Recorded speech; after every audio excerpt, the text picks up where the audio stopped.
அடுத்து ஆப்பிரிக்கால மலவி அப்படிங்கிற ஒரு இடம் இருக்கு. இந்த இடத்துல பல எலும்பு கூடுகளை கண்டுபிடிச்சிருக்காங்க. அதுல அந்த தலையோட எலும்பு மட்டும் பாத்தீங்கன்னா சாதாரணமான மனிதனோட தலை மாதிரியே இருக்காது.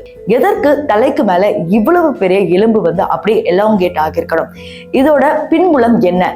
இதற்கு முன்னாடி இப்படி ஒரு ட்ரைப்ஸ் இருந்தாங்களா? காட்டுவாசிகள் இது மாதிரி வாழ்ந்து வந்தாங்களா? இல்ல நம்ம பல வீடியோக்கள்ல பாக்குறோமே, கைகளை பெருசாக்குற மாதிரி, வாயை பெருசாக்குற மாதிரி ஏதாவது அந்த மாதிரி அணிகலன்கள் அணிஞ்சு ஆகியிருக்கா அப்படிங்கிற மாதிரி பல சந்தேகங்கள் உங்களுக்கு வரும். ஆனா உண்மை என்னன்னா, இது மனிதனுடைய எலும்பு கூட இல்ல அப்படிங்கிற மாதிரி தான் சொல்லி இப்ப ஆச்சரியப்படுத்திருக்காங்க. ஆப்பிரிக்கன்ஸோட பல ட்ரைப்ஸோட அதை ஒப்பிட்டு பார்த்திருக்கிறாங்க. ஆனா எந்த ஒரு எலும்பு கூடுமே இந்த ட்ரைப்ஸோட மேட்ச் ஆகவே இல்லை. ஆனா ஒண்ணு மட்டும் சொன்னாங்க, இது கண்டிப்பா ஆப்பிரிக்கன்ஸோடது கிடையாது. எந்த நாட்டோட மக்களோடையும் ஒத்து போகல. இது ஏலியன்ஸோட தான் ஒத்து போகிற மாதிரி பல விஷயங்கள் சொல்றாங்க. நம்ம ஏலியன்ஸோட புகைப்படத்தை பார்த்திருக்கோம். அதே மாதிரி இப்ப இதை கம்பேர் பண்ணி பார்த்தாலும் மேபி இது ஏலியன்ஸோடதா கூட இருக்கலாம்.